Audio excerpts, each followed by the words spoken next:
નમસ્કાર વિદ્યાર્થી મિત્રો, આજે ધોરણ 12 ની અંદર પ્રકરણ 4 ની અંદર યુનિટ 10 ની અંદર આપણે આરબીઆઈ ના સાધનોમાં પરિમાણાત્મક સાધનો ની વાત કરીશું। પરિમાણાત્મક સાધનમાં પહેલું સાધન છે બેંક રેટ। બેંક રેટ ની ચર્ચા આપણે યુનિટ 9 ની અંદર આગલા યુનિટ ની અંદર કરી છે। બેંક રેટ નો અર્થ થાય કે આરબીઆઈ વેપારી બેંકોને જે વ્યાજ દરે ધિરાણ કરે તેને બેંક રેટ કહેવામાં આવે છે। બીજું પરિમાણાત્મક સાધન છે રેપો રેટ અને reverse repo rate. Reverse repo rate અને રિવર્સ રેપો રેટ એ પણ અર્થતંત્રમાં નાણાંના પુરવઠાને અંકુશમાં લાવવો હોય, ફુગાવાને નાથવો હોય તો આરબીઆઈ આ સાધનનો ઉપયોગ કરે છે। મિત્રો, અહીંયા આપણે જોઈશું કે પરિમાણાત્મક સાધનમાં પહેલા રેપો રેટની વાત કરીશું। તો રેપો રેટ શું છે? તો રેપો રેટ છે મિત્રો એ ફુગાવાના સમયે જ્યારે આરબીઆઈ રેટ વધારે છે તેથી વેપારી બેંકો ઓછું ધિરાણ લે છે। વેપારી બેંકો ઓછું ધિરાણ આરબીઆઈ પાસેથી લેશે તો સામે પ્રજાને પણ ઓછું ધિરાણ આપશે અથવા ઊંચા વ્યાજ દરે ધિરાણ આપશે કે જેથી પ્રજા પાસે નાણાંનો પુરવઠો ઓછો થશે અને નાણાંનો પુરવઠો ઓછો જવાથી અર્થતંત્રમાં નાણાંનો પુરવઠો ઘટવાની પ્રક્રિયા જોવા મળશે અને ફુગાવો નિયંત્રણમાં આવશે। એનાથી ઉલટું ફુગાવા પછી મંદીની વાત, તો મંદીના સમયની અંદર એનાથી ઉલટી પ્રક્રિયા આરબીઆઈ કરે છે। તો મિત્રો, મંદીના સમયમાં આરબીઆઈ રેપો રેટમાં વધારો કરે છે જેથી મંદીના સમયમાં રેપો રેટમાં આરબીઆઈ ઘટાડો કરે છે જેથી એના નીચેની સભ્ય વેપારી બેંકો વધુ ધિરાણ લેશે અને પ્રજાને વધુ ધિરાણ ઓછા વ્યાજ દરે આપશે કે જેથી કરીને અર્થતંત્રની અંદર વધારે નાણાંનો પુરવઠો જોવા મળશે અને મંદી ઉપર અંકુશ લાવી શકાય છે। તો મિત્રો, આ રેપો રેટની ક્રિયા છે। તો અર્થતંત્રમાં પહેલા રેપો રેટ કોને કહેવાય એની વાત આપણે કરીશું। તો રેપો રેટ પણ અર્થતંત્રમાં નાણાંના પુરવઠામાં વધઘટ કરવી હોય, મંદીના સમયમાં મંદીને ઓછી કરવી હોય તો રેપો રેટ જેવા પરિમાણાત્મક સાધનનો આરબીઆઈ ઉપયોગ કરે છે। તો રેપો રેટ એટલે શું? તો રેપો રેટ એટલે વેપારી બેંકોને ખૂબ ટૂંકા ગાળા માટે, ઘણીવાર વેપારી બેંકોને ધિરાણની જરૂર પડે છે પણ એ ખૂબ ટૂંકા ગાળા માટે, જેવા કે 1 દિવસ, 7 દિવસ કે 15 દિવસ, આમ ટૂંકા ગાળા માટે જ્યારે નાણાંની જરૂર પડે ત્યારે આરબીઆઈ પાસે પોતાની વેપારી બેંકો આરબીઆઈ પાસે પોતાની જામીનગીરીઓ પરત લેવાની શરતે વેચે છે। એટલે આરબીઆઈ પાસે વેપારી બેંકો પોતાની જામીનગીરીઓ વેચે છે એટલે કે સામેથી વ્યાજે પૈસા લે છે અને સામે આરબીઆઈ એ વેપારી બેંકો પાસેથી જે વટાવ દર વસૂલ કરે, જે વ્યાજનો દર વસૂલ કરે એ વ્યાજ દરને રેપો રેટ કહેવામાં આવે છે। આરબીઆઈ આજે રેપો રેટનો ઉપયોગ કરીને અર્થતંત્રમાં નાણાંના પુરવઠા ઉપર અંકુશ લાવવાનો પ્રયત્ન કરે છે। એ જ રીતે રેપો રેટ દ્વારા આરબીઆઈ તેજી અને મંદીના સમયમાં પણ આ સાધનનો ઉપયોગ કરે છે। પછી રિવર્સ રેપો રેટની વાત કરીએ તો રિવર્સ રેપો તો રેપો રેટ થી ઉલટી ક્રિયા થાય છે. રેપો રેટ ની અંદર વેપારી બેંકો આરબીઆઈ પાસેથી જામીનગીરીઓ મૂકીને ધિરાણ લે છે અને જે વ્યાજ દર છે તે રેપો રેટ. જ્યારે રિવર્સ રેપો રેટ છે એ વેપારી બેંકો આરબીઆઈ ને ધિરાણ કરે છે અને જે વ્યાજ દર કે વટા વસૂલ કરે છે વેપારી બેંકો તે રિવર્સ રેપો રેટ કહેવાય. અર્થતંત્રની અંદર ઘણીવાર રિઝર્વ બેંક એટલે આરબીઆઈ ને પણ નાણાંની ટૂંકા ગાળા માટે જરૂર પડતી હોય છે. તો એ સમયે આ વેપારી બેંકો આરબીઆઈ ને વધારે ધિરાણ આપે છે અને બીજી રીતે કહીએ તો આરબીઆઈ ને ટૂંકા ગાળા માટે જ્યારે ધિરાણની જરૂર પડે, આરબીઆઈ ને થોડા સમય માટે ટૂંકા ગાળા માટે જ્યારે ધિરાણની કે પૈસાની જરૂર પડે ત્યારે તે શું કરે છે? વેપારી બેંકોને સરકારી જામીનગીરીઓ વેચે છે અથવા વેપારી બેંકોની પાસે આરબીઆઈ પોતાની સરકારી જામીનગીરીઓ ગીરવે મૂકે છે અને એના બદલામાં અમુક નિશ્ચિત સમય નક્કી કર્યો હોય, મહિનો, 2 મહિના, 5 મહિના, 10 દિવસ, 20 દિવસ, એ સમય પૂરો થાય અને જે વટા દરે એ પરત મેળવે વટા દરને આપણે રિવર્સ રેપો રેટ કહેવામાં આવે છે. મિત્રો, રિવર્સ રેપો રેટ છે એ જો વધુ હોય તો વેપારી બેંકો ને એ પ્રજાને ઓછું ધિરાણ આપે છે. જ્યારે રિવર્સ રેપો રેટ વધારે હોય ત્યારે વેપારી બેંકો પ્રજાને ઓછું ધિરાણમાં રસ રાખશે અને વધુ રસ બેંકો આરબીઆઈ ને ધિરાણ કરવાનો રાખશે. કારણ કે આરબીઆઈ ને એ પહેલા સૌથી વધારે ધિરાણ આપે છે. એટલે જો રેપો રેટ ઊંચો હોય તો વેપારી બેંકો આરબીઆઈ ને વધારે ધિરાણ કરે છે અને પ્રજાને ઓછું ધિરાણ કરે છે, જેથી અર્થતંત્રમાં ધિરાણ ઓછું થશે, પ્રજાને ઓછું ધિરાણ મળશે. એટલે અર્થતંત્રમાં નાણાંના પુરવઠામાં ઘટાડો જોવા મળશે. આથી અર્થતંત્રમાં નાણાંનો પુરવઠો ઘટશે અને ફુગાવો જે છે એને નાથી શકાય છે, ઘટાડી શકાય છે. આનાથી ઉલટું જો વટાણ દર છે એટલે કે રિવર્સ રેપો રેટ જે છે એ ઓછો હોય તો વેપારી બેંકો સૌથી પહેલા આરબીઆઈ ને ધિરાણ કરવાની જગ્યાએ પ્રજાને વધુ ધિરાણ કરશે. કારણ કે પ્રજા પાસે વટાવ કે વ્યાજ દર ઊંચો મળશે, આરબીઆઈ ઓછો આપે છે. તો એ સમયે આરબીઆઈ આ મહત્વનો હથિયાર ઉગામે છે, એટલે કે વટાવ દર ઘટાડી નાખે છે. એટલે જે વેપારી બેંકો આરબીઆઈ ને ધિરાણ આપવા ઈચ્છતી હતી હવે આપશે નહીં અને એ ધિરાણ પ્રજાને વધારે આપશે.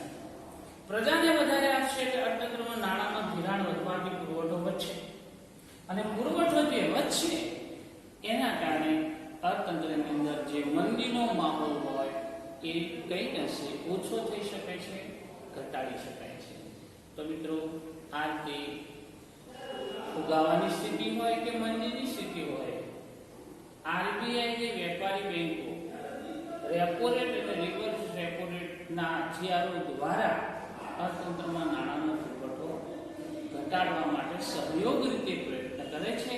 એમાં મુખ્ય ફાળો આરબીઆઈ નો છે, રિઝર્વ બેંક ઓફ ઇન્ડિયાનો છે, મધ્યસ્થ બેંકનો છે. મિત્રો, આ છે પરિમાણાત્મક બીજું સાધન. ત્રીજું સાધન છે કપરા સમયમાં સ્થિરતા લાવવા માટેની જોગવાઈ.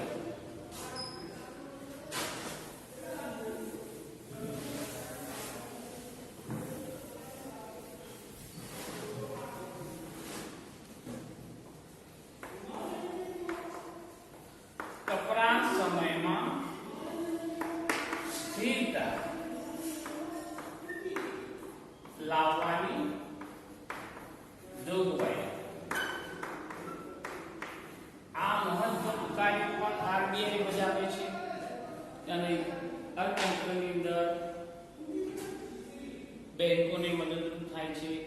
જેને માર્જિનલ સ્ટેન્ડિંગ ફેસિલિટી કહેવામાં આવે છે.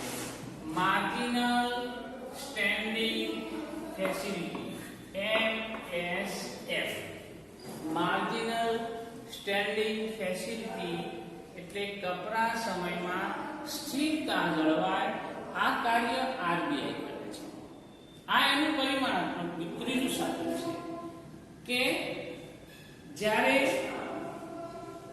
MSF એ કપરા સમયમાં વેપારી બેંકો આરબીઆઈ પાસે સરકારી જામીનગીરીઓ મૂકીને નિર્ધારિત દરે ધિરાણ લે છે. હવે આ જે MSF છે એ કેટલીક બેંકો વધારે વ્યાજ દર આપીને પણ ધિરાણ લે છે. આરબીઆઈ જે રેટ નક્કી કર્યો એનાથી પણ ઊંચો વ્યાજ દર આપવો પડતો હોય છે અને એ નિર્ધારિત દરે ધિરાણ કરે છે અને આ દર રેપો રેટ થી વધારે હોય છે. અને આપણે એનું ઉદાહરણ લઈએ કે 2016 ની અંદર ભારતની અંદર આવો MSF 6.5% હતો. એટલે કે રેપો રેટ 2016 માં રેપો રેટ હતો 6.5%, 6.5%. જ્યારે MSF ની અંદર MSF નો રેટ હતો 7%. એટલે અડધો ટકો વધારે MSF રેટ હતો. તો કે જ્યારે કેટલીક વેપારી બેંકો કપરા સમયની અંદર હોય ત્યારે આરબીઆઈ પાસે માર્જિન સ્ટેન્ડિંગ ફેસિલિટી રેટ ચૂકવીને પણ એ ધિરાણ લે છે. એક્સ્ટ્રા ધિરાણ જેને કહી શકાય એ વધારાનું ધિરાણ એ કપરા સમયની અંદર આરબીઆઈ બેંકોને આપી શકે છે. અને આ હથિયાર દ્વારા પણ ક્યારેક ડૂબતી બેંકો બચી શકે છે. એ આરબીઆઈ મહત્વનું કાર્ય કરે છે. એના પછી છે ચોથા નંબરનું પરિમાણાત્મક સાધન જે આરબીઆઈ ઉપયોગ કરે છે, રોકડ અનામત પ્રમાણ.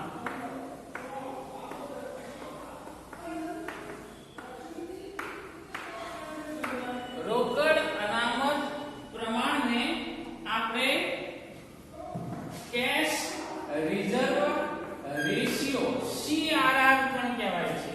આને MSF કહેવાય છે, આને CRR કહેવામાં આવે છે. રોકડ અનામત પ્રમાણ.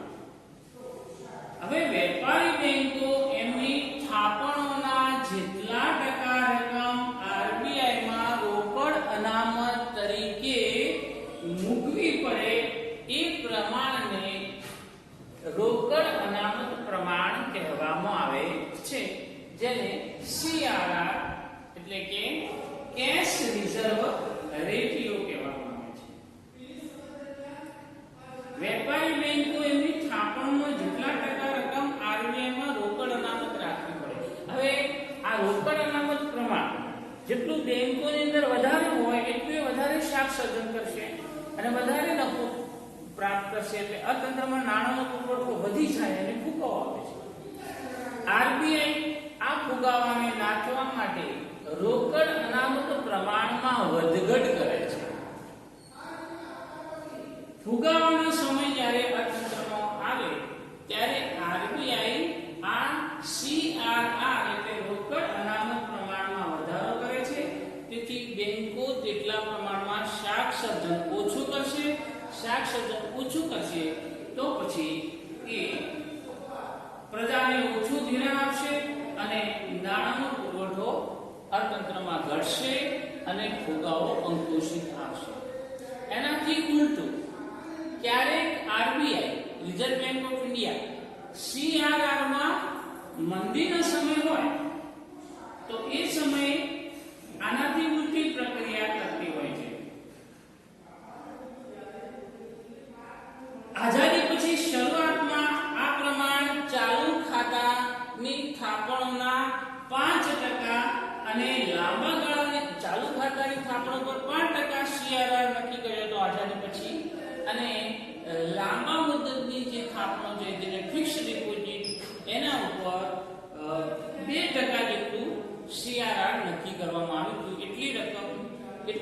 થાપણ સીઆરઆર એટલે કેશ રિઝર્વેટિવ વેપારી બેંકોએ પોતાની પાસે રાખવો પડતો હોય છે. પરંતુ 1962 ની અંદર આ જે ભેદ છે એ દૂર કરવામાં આવ્યો છે અને કુલ થાપણના ઓછામાં ઓછા 3% અને વધુમાં વધુ 15% જેટલી રોકડ અનામત આરબીઆઈ મુકાવી શકે છે. જો આરબીઆઈ મોંઘા નાણાંની નીતિ અમલમાં મૂકવા ઈચ્છતી હોય, આરબીઆઈ મોંઘા નાણાંની નીતિ અમલમાં મૂકવા ઈચ્છતી હોય તો સીઆરઆર માં વધારો કરે છે અને જો સોંગા કે સસ્તા નાણાંની નીતિ અપનાવવામાં આવતી હોય તો સીઆરઆર માં ઘટાડો કરે છે. આમ આરબીઆઈ રોકડ અનામત પ્રમાણ એટલે કે સીઆરઆર માં વધઘટ કરીને અર્થતંત્રની અંદર નાણાંના પુરવઠાને અંકુશમાં લાવી શકે છે અને મંદીનું પ્રમાણ ઘટાડી શકે છે. આ નાણાકીય નીતિનું પરિમાણાત્મક સાધન છે. ચોથું, પાંચમું એક સાધન છે મિત્રો મહત્વનું, જે કાયદા માન્ય પ્રવાહિતાનું પ્રમાણ. કાયદા માન્ય પ્રવાહિતા નું પ્રમાણ, જેને આપણે SLR કહેવામાં આવે છે. SLR એટલે જેનું આખું નામ છે સ્ટેટ્યુટરી લિક્વિડિટી રેશિયો. સ્ટેટ્યુટરી લિક્વિડિટી રેશિયો એટલે કાયદામાન્ય પ્રવાહિતાનું પ્રમાણ. હવે વેપારી બેંકો એમની કુલ થાપણો ના આરબીઆઈ એ નક્કી કરેલા ટકા જેટલું ઓછું મૂલ્ય નક્કી કરેલા ટકા જેટલું મૂલ્ય સોનામાં, જામીનગીરીમાં કે થાપણોમાં એ સ્વરૂપે પોતાની પાસે રાખવું પડે એને SLR એટલે કે કાયદા માન્ય પ્રવાહિતા નું પ્રમાણ કહેવામાં આવે છે.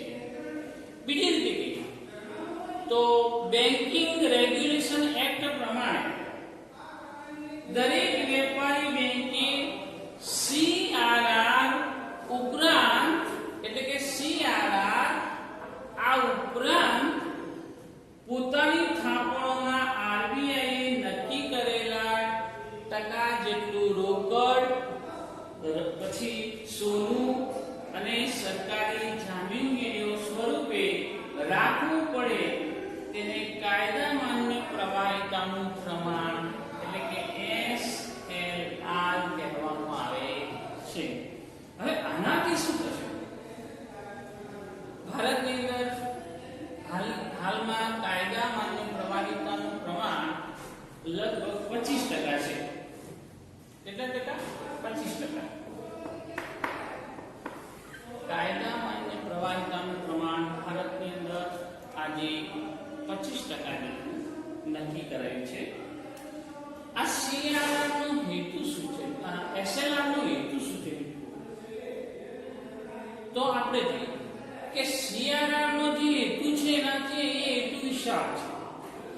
સીઆરઆર નો હેતુ બેન્કિંગ વ્યવસ્થા પાસે પૂરતા પ્રમાણમાં રોકડ નાણાં મળી રહે એ માટેનો છે, જેથી કોઈ સંજોગોમાં ઘણા બધા ગ્રાહકો પોતાની થાપણો પાછી ખેંચવા આવે તો એને આપવા માટે બેંકો પાસે પૂરતા નાણાં હોય છે.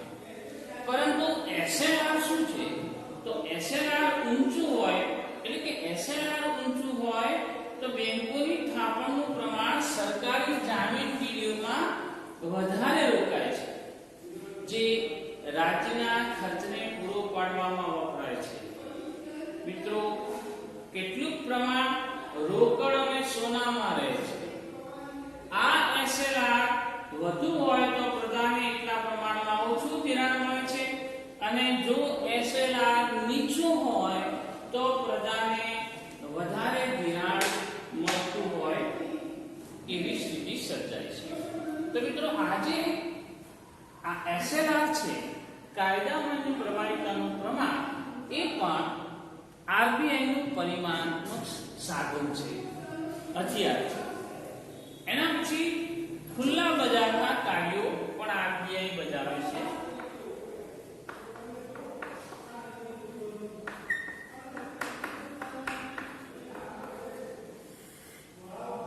જેને ઓપન માર્કેટ ઓપરેશન કહેવામાં આવે છે. ઓમો એટલે ઓપન માર્કેટ ઓપરેશન, ખુલ્લા બજારના કાર્યો. ઓમો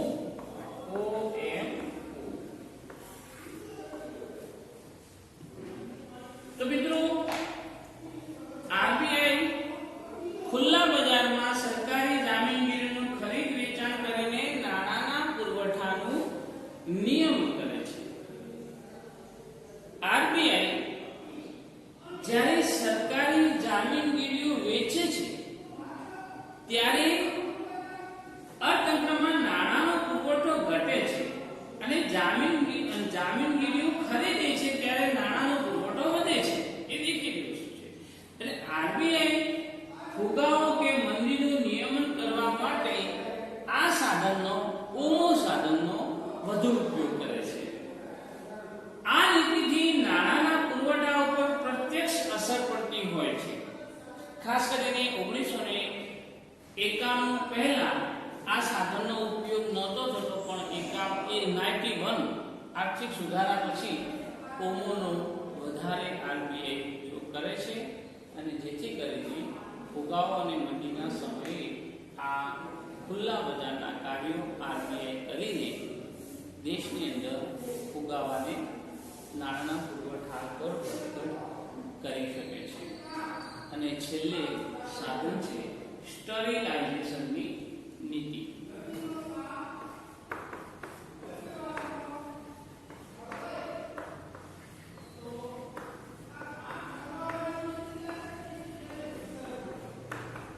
મિત્રો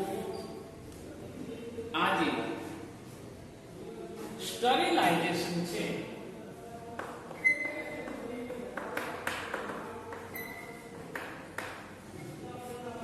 સ્ટરીલાઇઝેશનની નીતિ છે એ પણ RBI નું મહત્વનું પરિમાણાત્મક સાધન છે. તો મિત્રો RBI જ્યારે પોતાનું જે સરવૈયું છે એ સરવૈયાની સમતુલા જાળવવા ઊંડિયામણની પુરાંત કે ખોટ સરભર કરવા સરકારી જામીનગીરીનું ખુલ્લા બજારમાં ખરીદ વેચાણ કરે છે.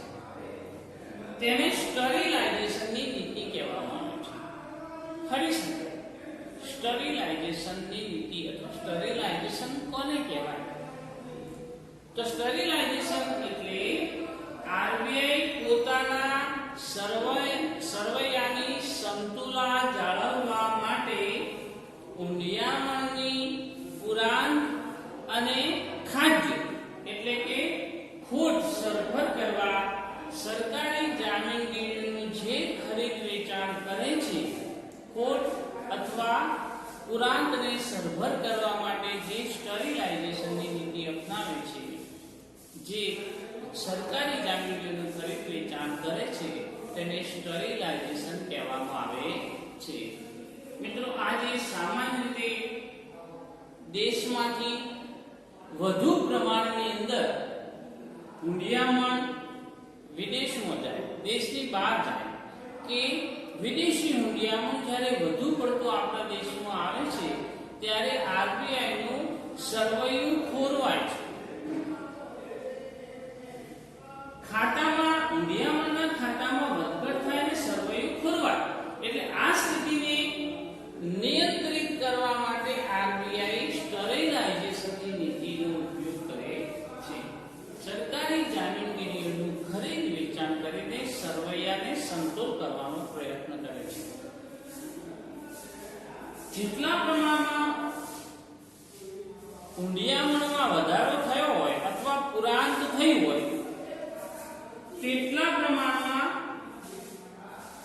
પુરાંત થઈ હોય કે ખોટ થઈ તેટલા પ્રમાણમાં સરકારી જામીનોનું ખુલ્લા બજારમાં ખરીદ વેચાણ કરીને આરબીઆઈ પોતાની ખાતાની જે સર્વેયું છે એ સરખું કરવાનો પ્રયત્ન કરે છે અને એનાથી સમગ્ર અર્થતંત્ર અને નાણાકીય વ્યવસ્થામાં સંતુલન જળવાઈ રહે છે. આરબીઆઈની આ જે નીતિ છે સંતુલન જાળવવાની તેને સ્ટરીલાઇઝેશનની નીતિ કહેવામાં આવે છે. તો મિત્રો આ સ્ટરીલાઇઝેશનની નીતિ એ પણ આરબીઆઈનું એક મહત્વનું કાર્ય છે. અહીંયા 2 થી 7 જેટલા પરિમાણાત્મક સાધનો દ્વારા આરબીઆઈ દેશના અર્થતંત્રની અંદર નાણાંના પુરવઠામાં વધઘટ કરી શકે છે અને ફુગાવા અને મંદી જેવા સમયે દેશના અર્થતંત્રને જીવંત રાખે છે. તો આજે આરબીઆઈના નાણાકીય સાધનો હતા એ નાણાકીય સાધનોમાં પરિમાણાત્મક સાધનો આપણે અહીંયા 6 જેટલા જોયા, 2 થી 7 સુધી. હવે આપણે આરબીઆઈના જે પરિમાણાત્મક સાધનો પછી જે ગુણાત્મક સાધનો છે એની ચર્ચા નેક્સ્ટ યુનિટ 11 ની અંદર જોઈશું.